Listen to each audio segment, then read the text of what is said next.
Good afternoon, all. So, today we are going to start chapter number 9 Living Organisms and Their Surroundings. Okay? So, इस chapter में हम लोग देखेंगे कि living organism different kinds के and उनके surroundings, उनके आसपास क्या होता है. ओके, सो वो हम लोग इस चैप्टर में स्टडी करेंगे. सो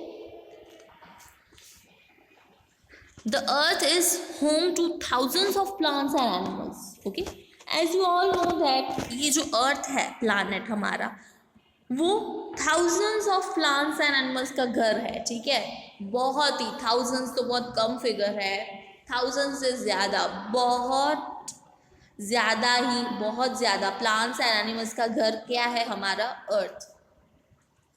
From hot deserts to ice-covered pools, there is a life almost everywhere.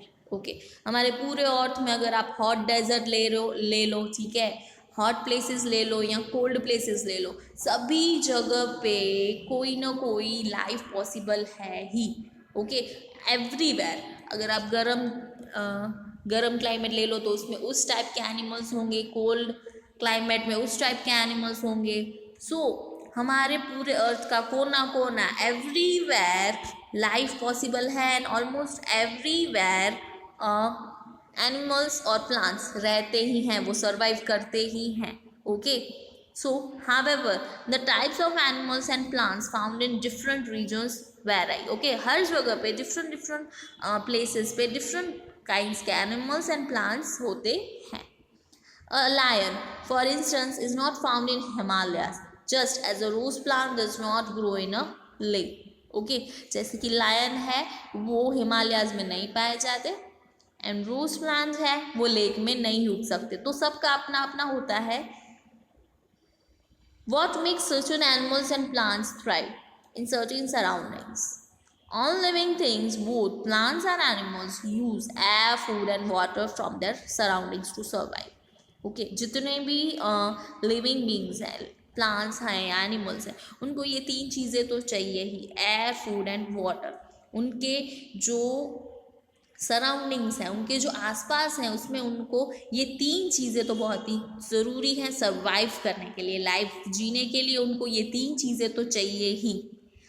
The life of an organism is thus affected by an availability of these factors in its surrounding.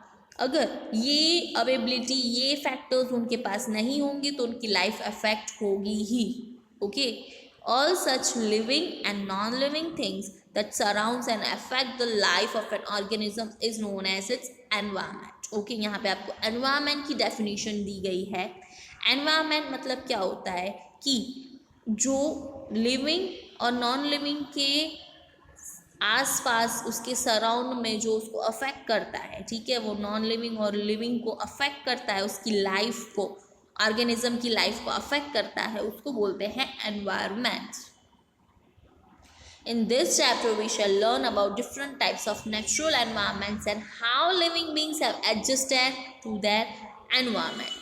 इस chapter में हम बहुत सारे different types के environments देखेंगे और ये भी देखेंगे कि जो लिविंग बींग्स होते हैं वो एनवायरनमेंट में एडजस्ट कैसे करते हैं. ठीक है, सबको एडजस्ट तो करना ही पड़ता है, हमारी लाइफ मिली है हमें, सब लोग कहीं ना कहीं एडजस्ट ह्यूमन बींग्स करते ही हैं. तो ऐसा ज़रूरी नहीं है कि सिर्फ ह्यूमन बींग्स ही एडजस्ट करते हैं. ह्यूमन बींग्स के अलावा जो प्लांट्स हैं, एनिमल्स हैं, जो बोल नहीं सकते, वो भी एनवायरनमेंट के साथ एडजस्ट करते हैं. तो हम इस चैप्टर में हम ये स्टडी करेंगे.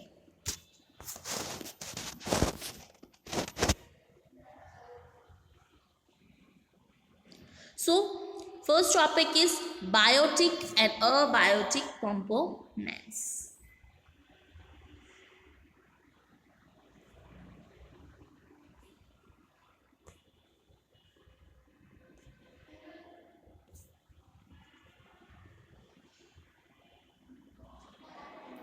Our environment is made up of living and non-living components.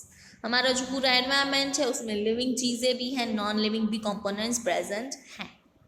Animals, plants and other living things present in an environment are called biotic components. Okay, जो एनिमल्स हैं, प्लांट्स हैं, या जितने भी लिविंग बींग्स होते हैं ना एनवायरमेंट में, उसको बोलते हैं biotic components. And non living things such as air, soil, rocks, sunlight and temperature present in environment are called abiotic components. Okay, two types के कंपोनेंट्स होते हैं. जो लिविंग थिंग्स होते हैं उनको बायोटिक कंपोनेंट्स बोलते हैं, एंड जो नॉन लिविंग थिंग्स होते हैं उनको अबायोटिक कंपोनेंट्स बोलते हैं. या आप अच्छे से याद रखना कि बायोटिक के एग्जाम्पल्स हैं animals, plants and other living beings, and abiotic के एग्जाम्पल्स हैं air, water, soil, rocks etcetera. Okay, now biotic components are broadly classified into three groups on the basis of the method of obtaining food. The groups are producers, consumers and decomposers. Okay. First of all हम लोग biotic components के बारे में देखेंगे कि biotic components 3 group में divide किया गया है. बायोटिक मतलब लिविंग ऑर्गेनिजम्स. ओके, उनको 3 ग्रुप्स में डिवाइड किया गया है.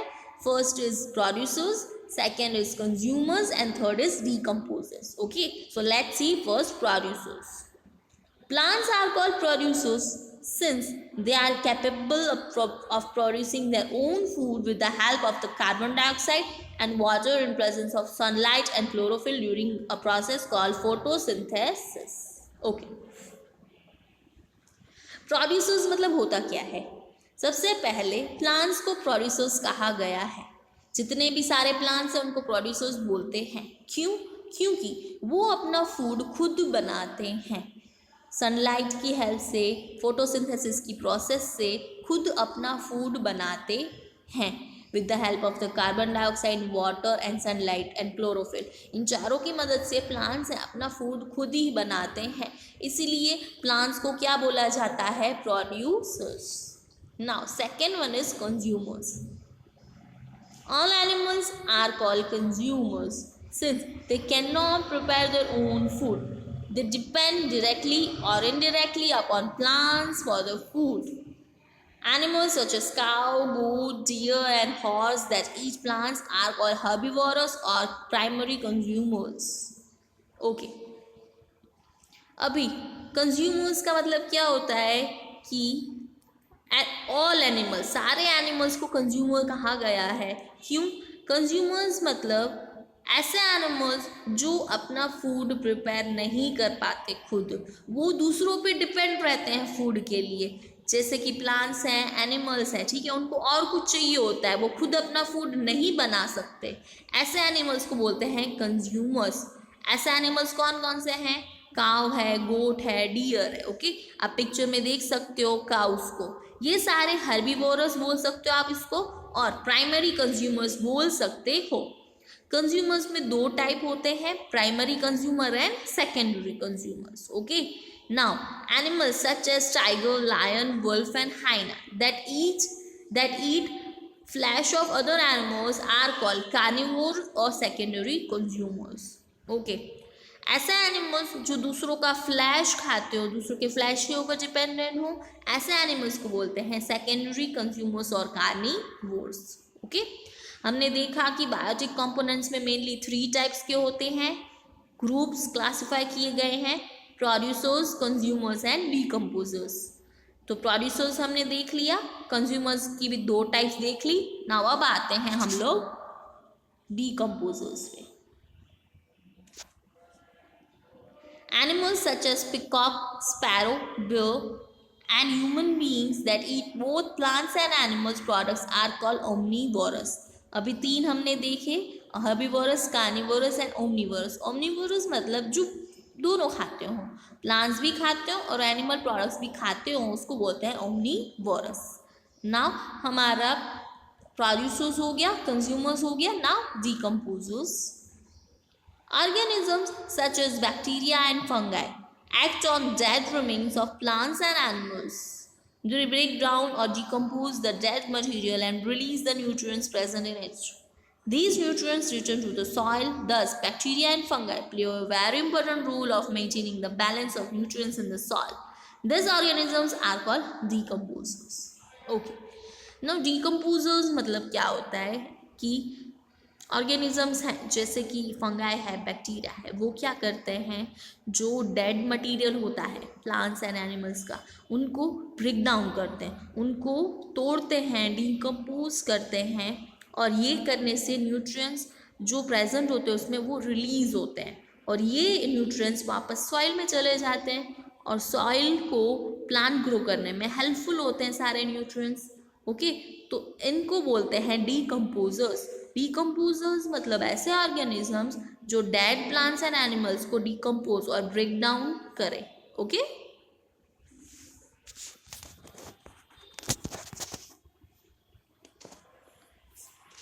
so now interdependence of biotic and abiotic components. Biotic components such as plants and animals help each other to survive. Biotic components जो होते हैं, मतलब जो लिविंग बींग्स होते हैं, वो एक दूसरे को हेल्प करते हैं सर्वाइव करने में। Animals depend on plants for food, oxygen and shelter. Animals जो होते हैं वो प्लांट्स के ऊपर डिपेंडेंट होते हैं फूड के लिए, ऑक्सीजन के लिए एंड शेल्टर के लिए। एंड प्लांट्स होते हैं, plants depends on the animals for the pollination and dispersal of seed. Plants होते हैं वो पॉलिनेशन पे डिपेंड होते हैं।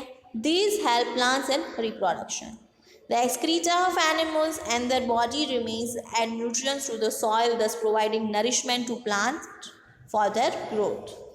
ओके, सो हमने ये देखा कि बायोटिक एंड अबायोटिक एक दूसरे के ऊपर इंटरडिपेंडेंस होते हैं।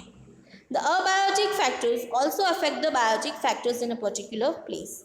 जो कभी कभी क्या होता है, अबायोटिक फैक्टर्स भी अफेक्ट करते हैं बायोटिक फैक्टर्स को, जैसे कि for example rice grow well in warm and wet climate. As the crop requires plenty of water, the soil should have good water holding capacity. Since these abiotic factors are not available in desert, rice cannot grow there. Okay, rice को क्या चाहिए होता है, rice को grow होने के लिए warm और वेट क्लाइमेट चाहिए होता है। ठीक है, तो उसके लिए प्लेंटी ऑफ वाटर, बहुत ही ज़्यादा से ज़्यादा वाटर सॉइल को चाहिए होगा। ओके, और सॉइल की वाटर होल्डिंग कैपेसिटी ज़्यादा होनी चाहिए। तो ये जो राइस है वो डेजर्ट में ग्रो नहीं हो सकते, ठीक है, क्योंकि वहाँ पे पानी इतना होता नहीं है। ठीक है, तो इट डिपेंड्स, ऐसा नहीं है कि सभी जगह सब प्लांट्स ग्रो होते हों। According to the climate and surroundings plants grow होते हैं।